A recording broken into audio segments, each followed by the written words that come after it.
This is Scott Becker with the Becker's Private Equity Business Podcast.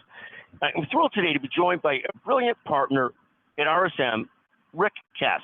Rick joins us regularly to talk to us about trends in private equity. Rick, let me tee it up and ask you, what are you watching currently? What trends are you watching currently in the private equity deal world and just general business world?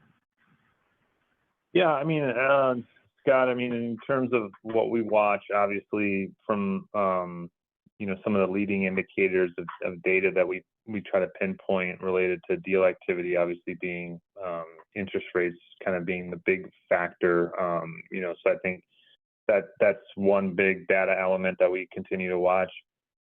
Jobs, another one, a jobs report came out recently, late last week, which indicated a little bit of a cooling in the hiring environment.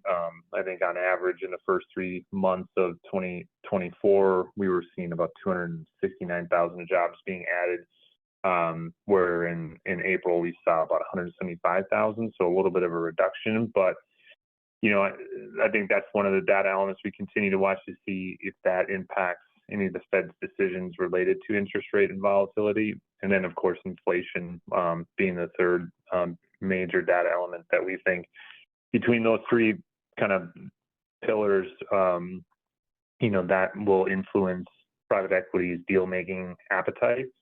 So I think we continue to believe that interest rates will have a cut in sometime in 2024, probably later than we had originally thought, probably sometime, in September, the time frame. The rate cuts won't be dramatic, probably 25 basis points at a time.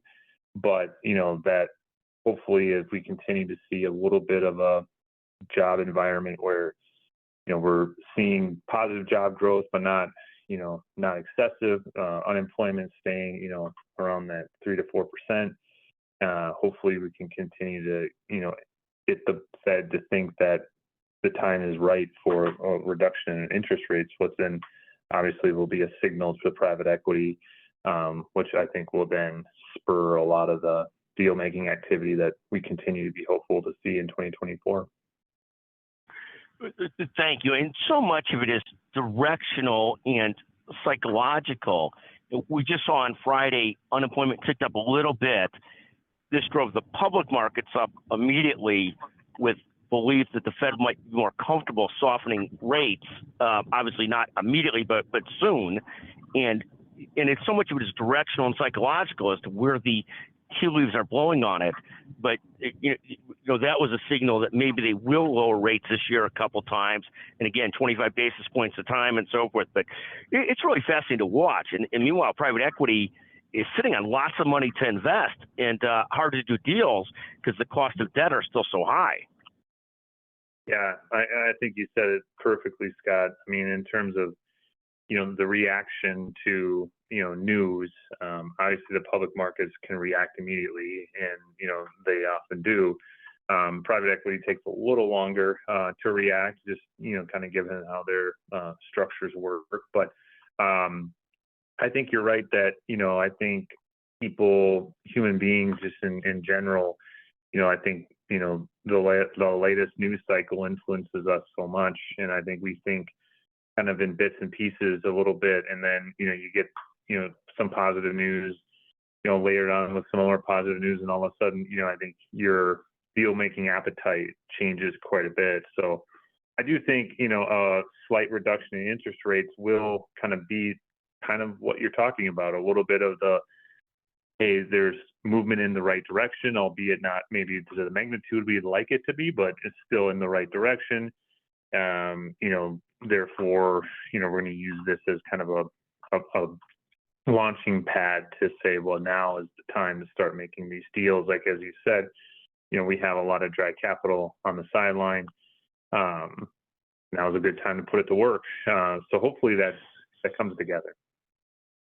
No, I think that's exactly right. And you do have enough private equity funds that have portfolio companies that have been bitten a little bit by debt taken on through, add-on transactions, bolt-on transactions, that there's been a little more caution this last quarter to 6 months than we might have expected, because you do have some of that out there.